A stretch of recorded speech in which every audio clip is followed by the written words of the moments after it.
pessoal. Bem-vindos a mais um Balaio de Protocolo. Hoje vamos mergulhar de cabeça no mundo das estruturas de dados, especificamente nas listas sequenciais. Vitória, pronta para desvendar esse mistério comigo? Preparadíssima. Mas já te digo que essa história de listas sequenciais me deixa um pouco confusa. É tipo tentar organizar minha gaveta de e-mails, tudo fora do lugar. Ah, Vitória, essa gaveta de e-mails, hein? Eterna inimiga da organização. Mas olha, só a comparação faz sentido. Uma lista sequencial é basicamente isso. Um conjunto de informações, os tais dados organizados um atrás do outro, numa sequência bonitinha. A diferença é que na lista a gente garante que cada meia, ou seja, cada dado, está no seu lugar certinho, sem bagunça. E como toda boa organização, elas têm lá suas vantagens e desvantagens, né? Interessante. Então meio que a lista sequencial é tipo uma fila de padaria, né? Cada pessoa tem seu lugar, tudo organizadinho. É uma boa analogia, Vitória. Mas a fila da padaria é só um exemplo. As listas sequenciais vão muito além disso, sabia? Elas são tipo os tijolinhos que constroem estruturas de dados mais complexas, tipo prédios, pontes e por aí vai.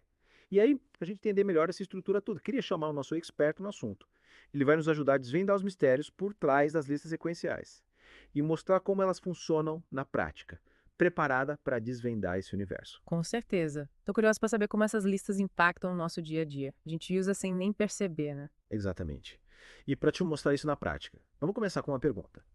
O que a fila da padaria, a playlist que você ouve no caminho para a faculdade e os ingredientes de uma receita de bolo têm em comum?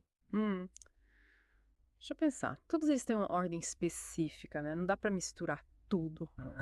Acertou na mosca, Vitória. Essa ordem, essa sequência lógica é a essência das listas sequenciais. Imagina a confusão se a gente misturasse os ingredientes do bolo ou se a playlist tocasse as músicas aleatoriamente. Ia ser um caos. Verdade. Agora tá fazendo mais sentido. Mas me fala uma coisa, por que a gente precisou dessas listas? Qual a vantagem de organizar tudo assim? Ótima pergunta, Vitória. A grande sacada das listas sequenciais é que elas facilitam a nossa vida, tanto no mundo real quanto no digital. Elas trazem ordem ao caos, sabe? E no mundo da programação, essa organização é fundamental para manipular dados de forma eficiente. Imagina um programa de computador tentando lidar com milhões de informações sem nenhuma ordem. Seria um pesadelo. Nossa, verdade. Ia dar um nó na cabeça do computador, né? Com certeza. E por falar em tipos de listas, você sabia que elas não são todas iguais? Assim como as filas podem ser diferentes. As listas sequenciais também têm variações. A gente tem as filas, as pilhas e as decks, cada uma com sua peculiaridade. E para te explicar melhor essa diferença, vamos começar com as filas, que você já conhece bem da padaria. O que define uma fila, Vitória? Acho que é a ordem de chegada, né? Quem chega primeiro é atendido primeiro. Tipo, o primeiro que sai. Bingo! Esse é o princípio básico da fila, o famoso FIFO, First In, First Out. A gente vê isso o tempo todo na fila do banco, na fila do cinema, até na fila para pegar o ônibus. E essa lógica também se aplica às filas em programação, sabe? Sério? Certo. É. E onde a gente usa essas filas digitais? Em vários lugares. Imagine, por exemplo, a fila de impressão do seu computador. Cada documento que você manda imprimir entra nessa fila.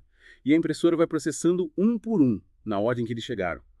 Ou, para algo mais complexo, pense nos servidores de um site. Quando muitas pessoas tentam acessar o site ao mesmo tempo, as solicitações entram em uma fila e são processadas uma a uma, para evitar que o servidor fique sobrecarregado. Interessante, né? Muito. Nunca tinha parado pra pensar nisso, mas e as pilhas? Como elas funcionam? As pilhas, essas são um pouco diferentes. Já. Imagina uma pilha de livros, Vitória. Qual livro você pega primeiro? O de cima, claro. Senão a pilha é toda de saco. Exatamente. E é assim que as pilhas funcionam. O último elemento que entra é o primeiro que sai. É o famoso LIFO, Last In, First Out. Na programação, as pilhas são usadas para controlar o fluxo de execução de um programa, para armazenar informações temporariamente. E até para implementar a função desfazer que a gente usa em tantos programas, sacou? Nossa, que legal! Nunca imaginei que algo tão simples como uma pilha de livros pudesse ter tantas aplicações na programação. Mas e as decks? Você falou que elas são diferentes das filas e das pilhas, né? Sim, as decks são tipo um combo, uma mistura das duas. Imagina uma fila, onde você pode entrar e sair tanto pela frente quanto por trás. É mais flexível, né? Elas são usadas em situações onde a gente precisa ter acesso rápido, tanto ao primeiro quanto ao último elemento da lista. Por exemplo, em alguns sistemas de roteamento de rede, as decks são usadas para pacotes de dados, garantindo que os pacotes mais prioritários sejam processados primeiro. Caramba, cada tipo de lista tem sua função específica. Mas me diz uma coisa, como a gente cria e manipula essas listas na prática? Tipo, se eu quisesse criar uma lista sequencial para organizar minha lista de tarefas, como eu faria? Para responder essa pergunta, vamos ter que dar uma olhadinha no código, entender como as coisas funcionam por trás dos panos. E para te guiar nessa aventura, vou chamar nosso expert de volta. Ele vai te mostrar os segredos da programação com listas sequenciais, passo a passo, preparada para codar. Tô pronta! Mas espero que seja mais fácil do que organizar minha gaveta de meias. Pode deixar que a gente te ajuda a organizar tudo. E você aí em casa se preparem para mergulhar nesse mundo fascinante da programação. Voltando ao balaio de protocolo, acho que estou começando a entender essa história de listas sequenciais. Mas me conta uma coisa, essas listas têm alguma fraqueza? Tipo, um calcanhar de Aquiles? Boa pergunta, Vitória. Você tocou num ponto importante. As listas sequenciais são super úteis. Mas como tudo na vida, elas também têm suas limitações. É que nem aquele ditado, né? Nem tudo que reluz é ouro. É verdade. Mas quais são os pontos fracos dessas listas? Uma das principais desvantagens é que, às vezes, elas podem ser um pouco engessadas, sabe? Imagina que você está organizando sua lista de tarefas e quer adicionar uma nova tarefa urgente no meio da lista. Para fazer isso, você precisa empurrar todas as tarefas que estão depois para baixo para abrir espaço para a nova tarefa. E se a lista for gigante, isso pode ser um trabalhão. Entendi. É tipo quando você tenta encaixar um livro no meio da estante. Tem que tirar todos os outros para dar espaço, né? Mas e se a lista já estiver organizada em ordem alfabética, por exemplo? Não seria mais fácil inserir a nova tarefa no lugar certo? Faz sentido, Vitória. Se a lista já estiver ordenada, a inserção é um pouco mais suave, porque a gente já sabe exatamente onde a nova tarefa deve entrar. Mas mesmo assim, ainda precisamos empurrar as outras tarefas para baixo para abrir espaço, o que pode ser um pouco demorado, principalmente se a lista for muito grande. Então, além dessa questão de ter que reorganizar a lista toda, tem mais alguma desvantagem? Tem sim, Vitória. Outra questão é o tamanho fixo da lista. Quando a gente cria uma lista sequencial, geralmente a gente define o tamanho máximo dela logo de cara. Imagina que você comprou uma agenda com 50 páginas, uma para cada dia do mês. Se você precisar anotar mais compromissos do que o espaço disponível em cada página, você vai ter um problema, certo? Verdade. Vou ter que comprar outra agenda ou usar post-it para dar conta de tudo. É a mesma coisa com as listas sequenciais. Se a lista precisar crescer além do tamanho definido inicialmente, a gente pode ter problemas. Em algumas linguagens de programação, dá para redimensionar a lista dinamicamente. Mas isso pode consumir tempo e recursos do computador. É como se você tivesse que trocar de agenda toda vez que precisasse de mais espaço. Então, se as listas sequenciais têm essas limitações, por que a gente ainda usa elas? Existem outras opções melhores. Ótima pergunta, Vitória. Sim, existem outras estruturas de dados mais flexíveis, como as listas encadeadas, que a gente pode explorar em outro deep dive. Mas as listas sequenciais ainda são muito populares, porque na maioria dos casos, elas são super eficientes e fáceis de usar, como a sua agenda. Se você sabe que não vai ter tantos compromissos, 50 páginas são suficientes. E você não precisa de uma agenda mais complexa, né? Faz sentido, é escolher a ferramenta certa para o trabalho, né? Exatamente. E para entender melhor essa escolha, vamos analisar um caso real que aconteceu recentemente. Você lembra daquele bug que derrubou o sistema de check-in de uma grande companhia aérea? Milhares de passageiros ficaram presos no aeroporto por horas. Lembro sim. Vi essa notícia. Que caos. Mas o que as listas sequenciais têm a ver com isso? Parece que o sistema de check-in usava listas sequenciais para armazenar os dados dos passageiros. E adivinha? A lista atingiu o tamanho máximo e travou. Ninguém conseguia mais fazer check-in. Nossa, que situação. E como eles resolveram isso? Eles tiveram que aumentar o tamanho da lista sequencial na marra. Mas isso demorou um tempão. E causou um baita transtorno para os passageiros. Esse caso mostra bem a importância de escolher a estrutura de dados certa para cada situação, né? Se eles tivessem usado uma estrutura mais flexível, talvez o problema não tivesse acontecido. Verdade. Parece que até as grandes empresas podem ter problemas com listas sequenciais. Mas no fim das contas, qual a principal lição que a gente tira disso tudo? A lição é que não existe uma solução mágica que funcione para tudo, Vitória. Cada estrutura de dados tem suas vantagens e desvantagens. O segredo é analisar o problema, entender as necessidades da aplicação e escolher a ferramenta certa para o trabalho. Entendi.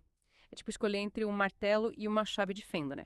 Depende do que a gente precisa fazer. Perfeito. E com essa analogia brilhante. Que tal a gente fazer uma pausa para recarregar as energias na próxima parte do nosso balaio? Vamos colocar a mão na massa e aprender a criar listas sequenciais na prática, usando a linguagem C. Serve aqui no fundo. É mais fácil do que parece. Até já. De volta ao balaio de protocolo, ansiosa para botar a mão na massa e aprender a criar essas listas mágicas. Que bom que você está animado, Vitória. E você em casa, se prepare, porque agora a gente vai mergulhar no código e desvendar os segredos das listas sequenciais na prática. E aí, qual é a linguagem de programação que a gente vai usar para essa aventura? Python, JavaScript. Tô curiosa. Hoje a gente vai usar a linguagem C, Vitória, é uma das linguagens mais clássicas e usadas para trabalhar com estruturas de dados e para te guiar nesse mundo. Nosso expert já está com o código pronto. Show? C de código. De quem é? De codar. Vamos lá. Expert. A gente está pronto para aprender. Começa mostrando para a gente como se cria uma lista sequencial em C para armazenar as notas dos alunos de uma turma. Vamos lá. Em C, A gente usa os chamados vetores para representar as listas sequenciais. Pense num vetor como uma caixa com várias gavetas, onde cada gaveta guarda um elemento da lista. Entendi. Cada gaveta é um espacinho reservado para guardar uma nota, né? Exatamente. Primeiro a gente declara o vetor, dizendo para o compilador qual tipo de dado a gente vai guardar e quantas gavetas a gente precisa. Vamos supor que a turma tem no máximo 50 alunos. Se a gente nota 50. Beleza. Criamos a nossa caixa com 50 gavetas, pronto para guardar as notas. Mas isso. Mas como a gente sabe quantas gavetas estão ocupadas do começo, a lista está vazia, né? Isso mesmo. A gente precisa de uma variável para controlar a quantidade de elementos na lista. Vamos chamá-la de quantidade de alunos. Começar com 0, sente quantidade de alunos sig 0. Perfeito. Lista criada, tamanho definido e contador zerado. Agora está na hora de começar a preencher a lista com as notas. Vitória, digamos que a primeira aluna tirou nota 8. Como a gente coloca essa nota na lista? É simples, a gente usa a variável quantidade de alunos como índice, para saber em qual gaveta a gente vai guardar a nota. Como a lista está vazia, a gente coloca a nota na primeira gaveta, que tem índice 0C, notas quantidade de alunos iguals 8. Quantidade de alunos plus C. Maravilha. A nota 8 está guardada na primeira gaveta e o contador de alunos foi atualizado para ON. E se a gente quiser adicionar mais notas? A gente repete o processo, a cada nova nota. A gente guarda na próxima gaveta disponível. E aumenta o contador. Assim, a gente garante que a lista sempre está organizada, com as notas na sequência certinha. Que legal. Mas e se a gente precisar remover uma nota da lista? Tipo, se um aluno muda de turma? Para remover uma nota, a gente precisa saber a posição dela na lista. Digamos que o aluno que saiu era o terceiro da lista, então a nota dele está na gaveta de índice 2. Para remover a nota, a gente puxa todas as notas que estão depois dela, uma gaveta para cima e diminui o contador de alunos. Se for 1 tudo índice 2 e contar alunos 1. Aí plus plus. O nota avuz mais apareceu plus 1, conta 1 plus 1. Entendi. É como se a gente fechasse o espaço vazio que ficou na lista, né? Tipo um quebra-cabeça, onde cada peça tem que estar no seu lugar. Exatamente. A gente precisa manter a lista organizada, para garantir que tudo funcione direitinho. E falando em organização, como a gente faria para calcular a média das notas dessa turma? Para calcular a média, a gente precisa somar todas as notas e dividir pela quantidade de alunos. Em C, a gente pode usar um laço de repetição para percorrer a lista e fazer a soma. Se in soma mediare 0, sorin se dia e quando de aluno, aí plus tos. Soma spal plus um media e soma quantidade de alunos. Soma row como chapéu no magia. Sensacional. Vimos como criar, inicializar, adicionar, remover e percorrer elementos numa lista sequencial. Claro que esses são só exemplos básicos, mas já dá para ter uma ideia do poder que essas listas têm. É verdade. Aprendi tanta coisa hoje. Agora consigo entender como essas listas funcionam por trás dos panos e como elas são importantes na programação. E você, caro ouvinte, se animou para desvendar o mundo da programação? As listas sequenciais são só o começo de uma jornada incrível. Explore, experimente, crie seus próprios códigos e descubra o poder que você tem nas mãos para transformar ideias em realidade. Lembrando que a escolha da estrutura de dados ideal depende de cada situação. Analise o problema. Pondere as vantagens e desvantagens de cada estrutura. E faça a escolha mais inteligente para o seu projeto. E com essa dica final do Expert, a gente encerra mais um Balaio de Protocolo. Espero que vocês tenham curtido essa imersão no mundo das listas sequenciais. Até a próxima! E continuem explorando o universo da tecnologia com a gente.